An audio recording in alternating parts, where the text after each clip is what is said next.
हमारे लिए बहुत थोड़ा समय बचा है जो हम जगन्नाथ जी को और रिझा सके। तो जितना समय बचा है उतना समय जगन्नाथ जी को रिझाने का प्रयास करें। सभी लोग भाव से प्रेम से भगवान नाम संकीर्तन का आश्रय लीजिए और प्रेम से कथा में प्रवेश करिए।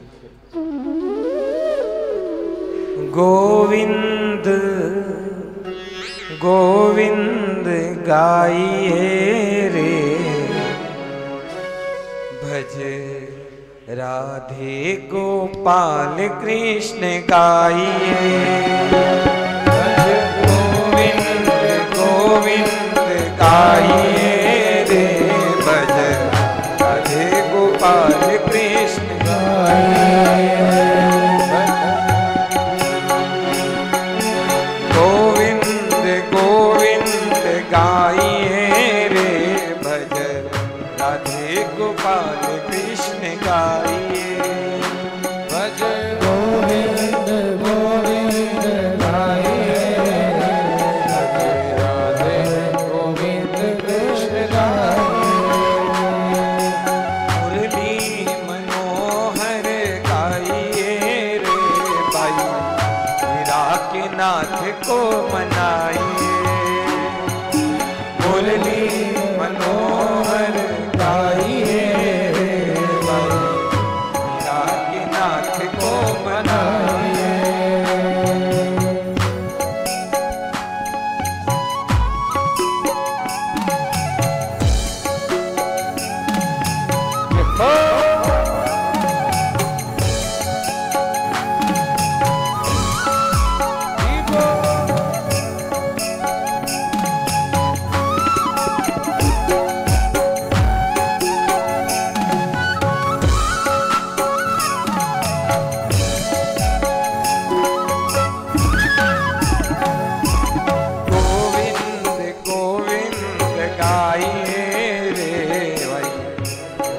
गोपाल कृष्ण गाइए।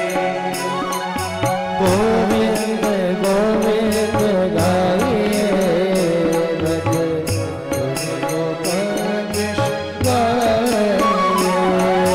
गोविंद गोविंद गाइए, गोविंद गोविंद गाइए, भज प्यारे जगन्नाथ प्रभु जगन्नाथ प्रभु गाइए। गोविंद गोविंद गाइए, गोपाल कृष्ण गाइए। गोविंद गाइए, कृष्ण गाइए।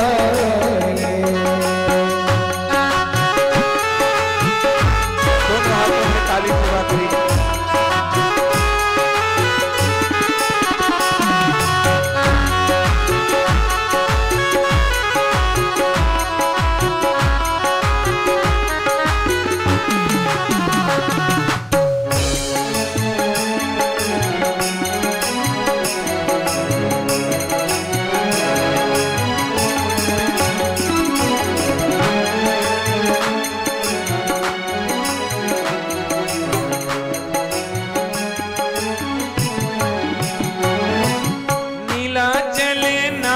प्रभु गाइए, नीलाचल नाथ प्रभु गाइए। नीलाचल नाथ प्रभु गाइए, नीलाचल नाथ प्रभु गाइए। भजो श्री जगन्नाथ प्रभु गाइए, श्री जगन्नाथ प्रभु गाइए। गोविंद गाइए रे, भजो श्री जगन्नाथ प्रभु गाइए।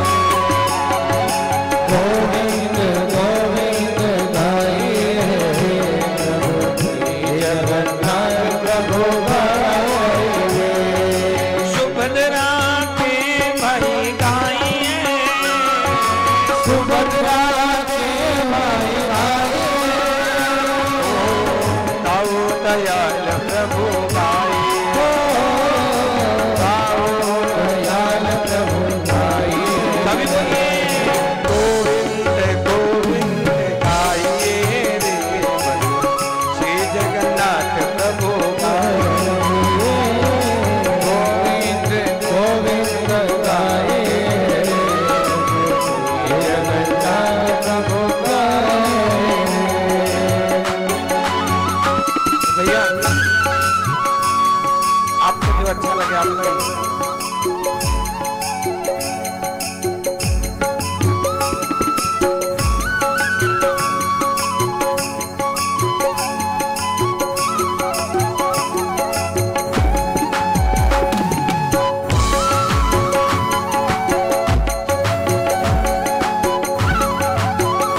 सभी दोनों हाथ खड़े करके एक भाव से कहिए जगन्नाथ जगन्नाथ जगन्नाथ जगन्नाथ जगन्नाथ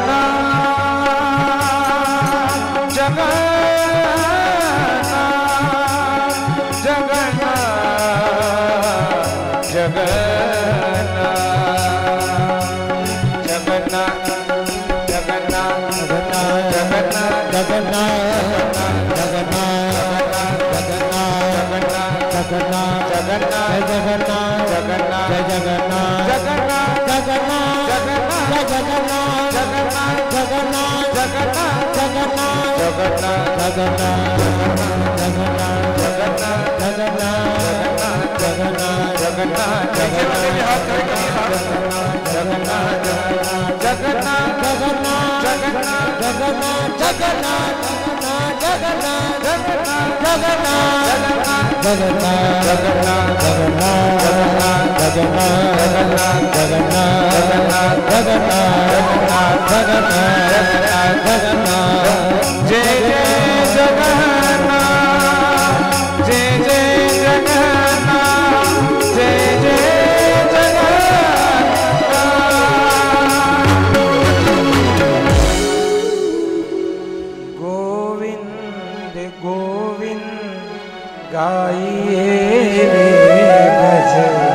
नीलाचलनाथ प्रभु गाए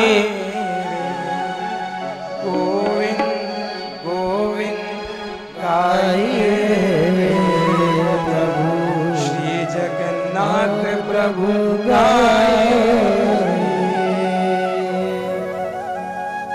जगन्नाथ भगवान की जय दाऊ भैया की सुभद्रा मैया की सुदर्शन भगवान की श्री नीलाचल धाम की सागर महाराज की राधारमण लाल की श्रीमन नित्यानंद महाप्रभु की श्रीमन चैतन्य महाप्रभु की जय जय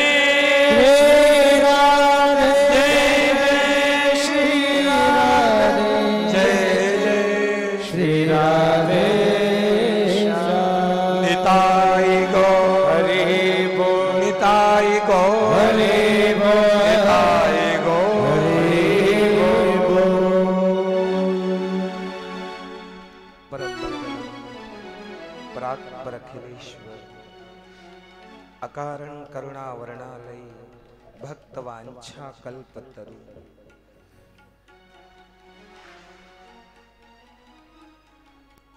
अखिल ब्रह्मांड नायक कलयुग राजाधिराज स्वयं प्रकट रूप में विराजमान आलिंगन मुद्रा के देव भगवान श्री जगन्नाथ जी के श्री चरणों में दंडवत प्रणाम करते हुए नित्य के भांति आराध्य देवताओं को बारंबार प्रणाम करते हुए आप सभी श्रोता भाई बंधुओं के हृदय में विराजमान भगवान को प्रणाम करते हुए ये ठाकुर जी का छोटा सा दास आप सब भक्तों के चरणों में प्रणाम करता है। आओ जगन्नाथ महिमा कथा में प्रवेश करें। माताओं, आज 6 दिन बीत गए, ऐसा लगा कि 6 दिन हो गए।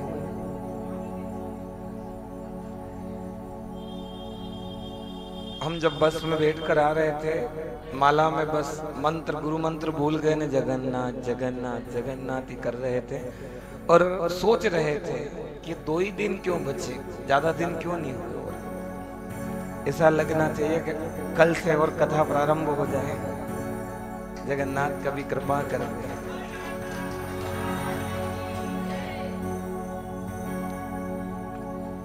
जगन्नाथ नाम की महिमा यहाँ विगत 5 दिनों तक बहुत गंगा बही। कलयुग केवल नाम आधारा, सुमर सुमर नर उतर ही पार। केवल नाम ही काफी। नाम की कितनी महिमा है इस दुनिया में।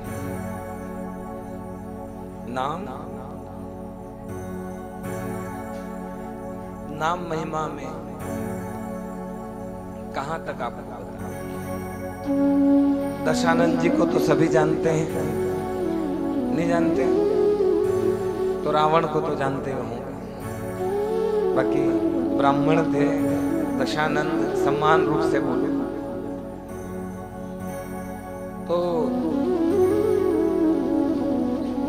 दशानंद जी की पत्नी मंदोदरी जी ने उनसे कहा, अरे आप क्या कर रहे हो? जिसकी पत्नी का हरण करके आप लाए हो ना, उनका नाम कितना प्रभावशाली है पता है? उनके नाम पत्थर पर लिखे तो भारी से भारी वजन वाले पत्थर भी से पानी पे तैरने लग गए। उनका नाम तो सोचो उनका काम कैसा होगा, वो कैसे होंगे।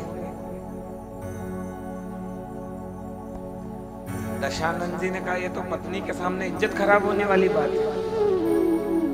कहा कि पानी में तैरना इसमें कौन सी बड़ी बात है, मैं भी पत्थर तैरा सकता हूं पानी में। मंदोदरी जी ने सोचा ये राक्षस पानी में पत्थर तैरा है। मंदोदरी जी ने कहा ठीक है। हाँ बोले कल सुबह प्रातः काल में पानी में पत्थर तैरा दूंगा। अब सोचा रात भर में भूल जाएगी, रात भर में ये भूल जाएगी।